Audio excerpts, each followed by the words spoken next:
Hello साथियों, नमस्कार। आपने देखना शुरू कर दिया है आपका अपना YouTube channel DS Mishra official, और आपके अपने चैनल पर इस बड़े अपडेट वीडियो के साथ आपका हार्दिक स्वागत है। और इस लेटेस्ट अपडेट वीडियो में बात करने वाला हूं कि बिहार सरकार शिक्षा विभाग के द्वारा शिक्षकों के लिए, किन शिक्षकों के लिए, तो जो जनगणना कार्य में लगे हैं, चाहे वे प्रगणक के रूप में कार्य कर रहे हैं या फिर पर्यवेक्षक के रूप में कार्य कर रहे हैं, उन सभी शिक्षकों या प्रधान शिक्षक, प्रधानाध्यापक जो जनगणना कार्य में लगे हैं, उनके लिए बड़ा आदेश जारी हो गया है। और इस बड़े आदेश से उन सभी शिक्षकों या प्रधान शिक्षक, प्रधानाध्यापकों को जो जनगणना कार्य में प्रगणक या पर्यवेक्षक के रूप में लगे हुए हैं, उनके लिए बड़ी मुश्किल खड़ी होने वाली है।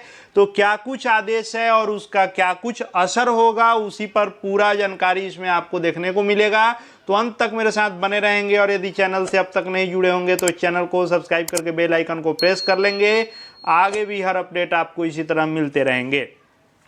तो यह पत्र जो जारी किया गया है बिहार सरकार शिक्षा विभाग के अपर मुख्य सचिव के स्तर से जारी किया गया है, और पत्र लिखा गया है बिहार के सभी जिला पदाधिकारी एवं सभी जिला शिक्षा पदाधिकारी को संबोधित करते हुए यह पत्र लिखा गया है। और इसका विषय वही है जिसके बारे में मैंने चर्चा किया कि भारत की जनगणना 2027 के तहत मकान सूचीकरण एवं मकानों की गणना से संबंधित कार्य हेतु प्रगणक एवं पर्यवेक्षक के रूप में प्रतिनियुक्त शिक्षकों द्वारा अध्यापन कार्य संपन्न करने के संबंध में यह पत्र लिखा गया है।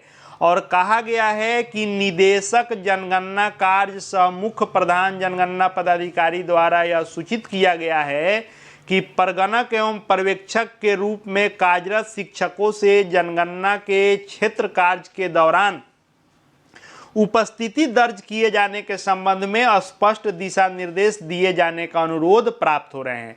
यानी विभिन्न जिलों से राज्य से यह निर्देश मांगा जा रहा था, क्योंकि इसमें एकरूपता नहीं थी। कई जिलों में मार्क ऑन ड्यूटी का आदेश निकल रहा था, तो कुछ एक जिलों में विद्यालय कार्य करने के बाद जनगणना करने का पत्र निकल रहा था। इसलिए कई जिलों के द्वारा यह राज्य स्तर से मांग किया गया था कि एक ऐसा निर्देश जारी किया जाए जिससे पूरे बिहार में शिक्षकों के अटेंडेंस को लेकर के, शिक्षकों के ड्यूटी को लेकर के एकरूपता बनी रहे।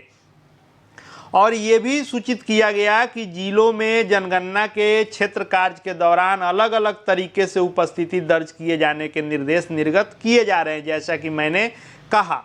अब जिससे प्रगणक एवं पर्यवेक्षक के रूप में कार्यरत शिक्षकों के बीच असमंजस की स्थिति उत्पन्न हो रही थी कि कहीं कुछ और आदेश है, कहीं कुछ और आदेश है।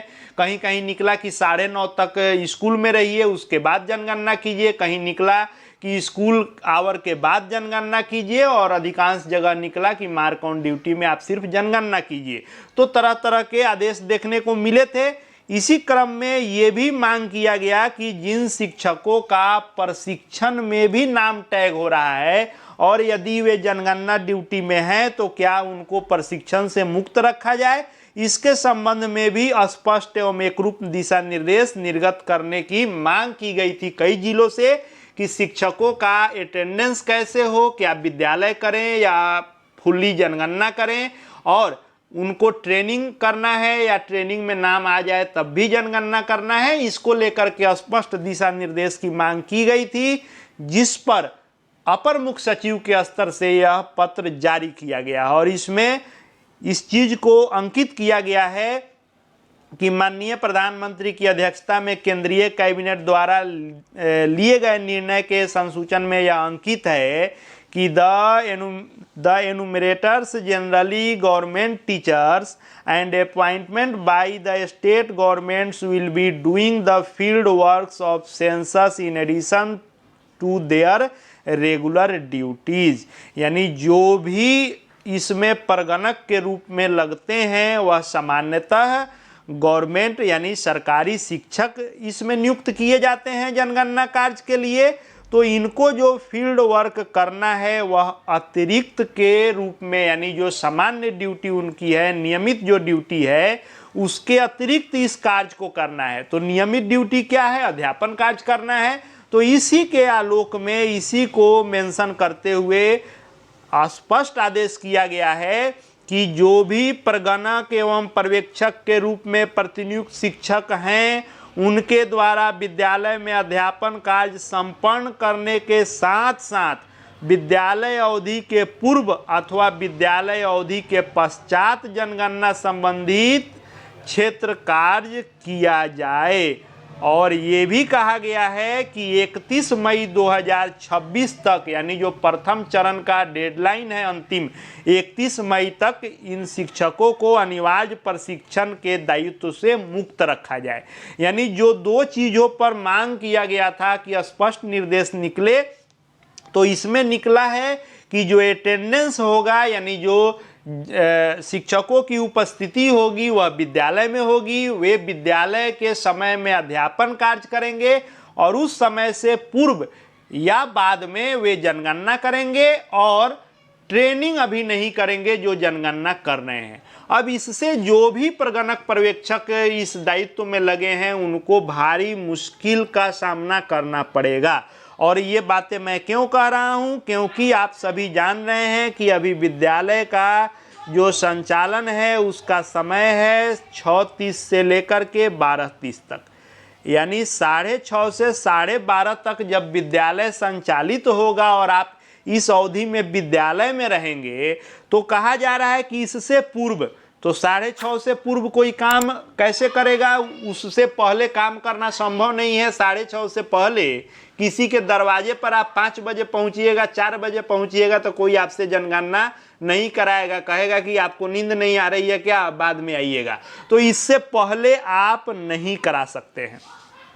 अब 12:30 के 12:30 के बाद यदि आप जाते हैं जनगणना करने, तो जनगणना तो आप करेंगे, लेकिन आपको मौसम को देखते हुए, वर्तमान में इस भीषण गर्मी को देखते हुए भारी मुश्किल आपके लिए होगा कि आप 12:30 तक स्कूल करें, उसके बाद इस भीषण गर्मी में आप जनगणना का कार्य पूर्ण करें। बहुत सारे लोगों का जनगणना का कुछ कार्य हो भी चुका होगा, लेकिन अभी बहुत सारे कार्य बाकी होंगे। कुछ लोगों के अधिकांश बाकी होंगे, कुछ लोगों के आधे बाकी होंगे, यानी सबका कुछ ना कुछ अभी बाकी है।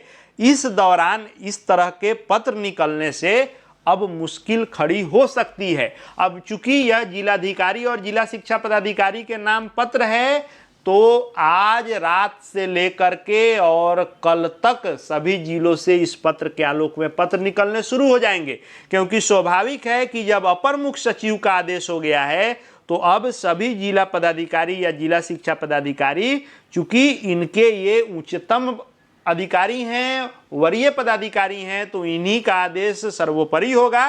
तो इस स्थिति में अब सभी प्रगणक एवं पर्यवेक्षक को विद्यालय करने के बाद अब जनगणना करना होगा, जो कहीं ना कहीं मुश्किल खड़ा करेगा। लेकिन जैसा जो आदेश आएगा उस अनुसार करना ही होगा।